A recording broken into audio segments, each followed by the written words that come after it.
2024 നടന്ന ലോക്സഭാ തെരഞ്ഞെടുപ്പിലെ അട്ടിമറി മുതൽ ഇതുവരെയുള്ള കണക്കുകളിലേക്ക് നോക്കുമ്പോൾ തെളിവെവിടെയെന്ന് ചോദിച്ച തെരഞ്ഞെടുപ്പ് കമ്മീഷന് ആ തെളിവുകൾ കൃത്യമായി അക്കമിട്ട് നിരത്തിക്കൊണ്ട് രാഹുൽ ഗാന്ധി വിശദീകരണം നൽകുമ്പോൾ സുപ്രീം കോടതിക്ക് ഈ വിഷയത്തിൽ കണ്ണടയ്ക്കാൻ കഴിയില്ല. ഇത് തീരുമാനിച്ചുകൊണ്ട് തന്നെയാണ് ചീഫ് ജസ്റ്റിസായ ജസ്റ്റിസ് BR ഗവായ് കൃത്യമായ ചില ഉത്തരവിലേക്ക് കടക്കുന്നത്.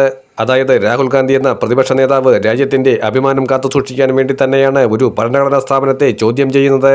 രാഹുൽ ഗാന്ധിക്ക് നല്ലപോലെ ബോധ്യമുണ്ട്, ഇത്രയും ഉത്തരവാദിത്തപ്പെട്ട സ്ഥാനത്തിരിക്കുന്ന ഒരു വ്യക്തിയെ അല്ലെങ്കിൽ ആ സ്ഥാപനം വെറും ഊഹാഭോഗങ്ങളുടെ പേരിൽ സംശയത്തിന്റെ നിഴലിൽ നിർത്താൻ പറ്റില്ല.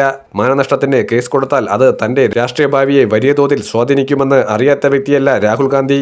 അതാണ് BR ഗവായ് അക്കമിട്ട് നിരത്തുന്നത്. തെരഞ്ഞെടുപ്പ് അട്ടിമറിക്കപ്പെട്ടു എന്നതും അതുപോലെ തന്നെ ലോക്സഭാ സീറ്റുകളിൽ വോട്ടർ പട്ടികയുടെ എണ്ണവുമായി ബന്ധപ്പെട്ട കാര്യത്തിലും അതിനുശേഷം നടന്ന സംസ്ഥാന നിയമസഭാ തെരഞ്ഞെടുപ്പിലെ കള്ളക്കളികളും ഓരോന്നായി അക്കമിട്ട് നിരത്തിക്കൊണ്ടുവരികയാണ്. രാഹുൽ ഗാന്ധി തുറന്നു സമ്മതിച്ചിരിക്കുകയാണ്. റായ്ബറേലിയിലോ അമേഠിയിലോ വയനാട്ടിലോ ഏതെങ്കിലും രീതിയിൽ അട്ടിമറി നടന്നുവെന്ന് BJP വ്യക്തമാക്കുകയാണെങ്കിൽ അവർ തെളിയിക്കട്ടെ. അവർ അത്തരത്തിലുള്ള കള്ളവോട്ടുകൾ എവിടെയൊക്കെ പോൾ ചെയ്തു എന്നുള്ളത് തെളിയിക്കണം. ഞങ്ങൾ എന്തായാലും നിയമ പോരാട്ടത്തിന് തയ്യാറായി തന്നെയാണ് നിൽക്കുന്നത്. ഞങ്ങളുടെ മുമ്പിൽ മറ്റു വഴികളില്ല. ഞങ്ങൾക്ക് ഈ രാജ്യത്തെ പൗരന്മാരുടെ പ്രബുദ്ധതയുണ്ട്.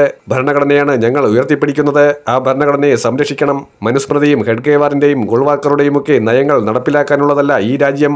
ഈ രാജ്യത്തിന്റെ മതേതരത്വം സംരക്ഷിക്കണമെങ്കിൽ കേവല ഭൂരിപക്ഷം നേടിയെന്ന് അഹങ്കരിക്കുന്ന BJP മൂന്നാമതും തുടർച്ചയായി അധികാരത്തിലെത്തിയത് ഏത് രീതിയിലാണ്? വോട്ട് തിരിമറിയിലൂടെ അധികാരത്തിലെത്തിയത് എന്നുള്ളത് വെളിച്ചത്ത് കൊണ്ടുവരാൻ പ്രതിജ്ഞാബദ്ധരാണ് ഞങ്ങൾ എന്നാണ് രാഹുൽ ഗാന്ധി മാധ്യമങ്ങളോട് വ്യക്തമാക്കിയിരിക്കുന്നത്. നേരത്തെ ഒരു പവർ പോയിന്റ് പ്രസന്റേഷൻ നടത്തിയാണ് രാഹുൽ ഗാന്ധി ബാംഗ്ലൂരിലെ സെൻട്രൽ ലോക്സഭാ മണ്ഡലത്തിലെ കണക്കുകൾ പുറത്തുവിട്ടത്.